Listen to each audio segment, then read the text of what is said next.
ईश्वर द्वारा दिया गया हमें सबसे बड़ा वरदान है खुश रहना, मुस्कुराना, हंसते रहना। ये एक ऐसी संपत्ति है जिसे हम दूसरों पर कितना भी लुटाएं, उतना ही हमारे पास और बढ़ती जाती है। जितना लुटाते हैं उतनी ही बढ़ती जाती है। मुस्कुराने की कोई फीस नहीं लगती, कोई चार्ज, कोई खर्च नहीं लगता, बल्कि मुस्कुराने से तो हमारी अंतरात्मा ऐसे प्रफुल्लित हो जाती है कि अंतर में जितने भी सारे दुख हैं, क्लेश हैं, तनाव हैं, चिंताएं हैं, डर हैं, वो सब रफू चक्कर हो जाते हैं।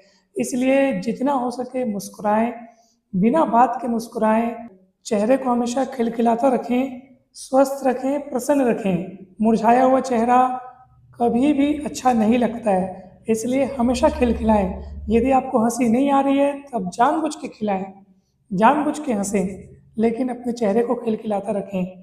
जो व्यक्ति हंस नहीं सकता, मुस्कुरा नहीं सकता, वो व्यक्ति ऐसा बदनसीब व्यक्ति है कि मानो उसके पास बैंक में करोड़ों रुपए हैं, लेकिन वो पैसे निकालने के लिए उसके पास चेक बुक नहीं है। अर्थात जो व्यक्ति मुस्कुराता नहीं, हंसता नहीं, उसकी तुलना ऐसे व्यक्ति से की गई है जिसके पास बहुत सारे रुपए हैं बैंक में, लेकिन वो निकाल नहीं सकता क्योंकि उसके पास पैसे निकालने के लिए चेक बुक नहीं है। बताइए, वो पैसों को तरस रहा है लेकिन निकाल नहीं पा रहा है। वैसे ही हमारे पास हंसने की, मुस्कुराने की कला है, वरदान है, ये अथाह संपत्ति हमारे पास है, जिसे हम जितना चाहे उतना इस्तेमाल कर सकते हैं, लेकिन हम इस्तेमाल करते नहीं हैं। हम ज़रा ज़रा सी बात पे अपने मुख को मुरझाए रखते हैं, जबकि हमें बिंदास होकर के हंसना चाहिए, खिलखिलाना चाहिए, गुनगुनाना चाहिए, ताकि जब हम ऐसा करेंगे तो हमारे चारों ओर का वातावरण भी वैसा ही हो जाएगा दोस्तों।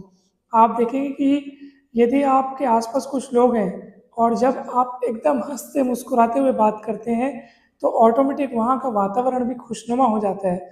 और वहीं किसी माहौल में यदि कोई व्यक्ति एकदम निराश, उदास टाइप का बैठा है तो उसके साथ साथ माहौल भी वैसा ही हो जाता है दोस्तों। इसलिए खुद भी खुश रहें और अपने आसपास वालों को भी अपनी खुशी से खुश करें, अपनी हंसी से खुश करें, अपने मुस्कुराते हुए चेहरे से औरों के चेहरे पर चमक लाएं दोस्तों। यही जीवन की सच्ची सार्थकता है। धन्यवाद।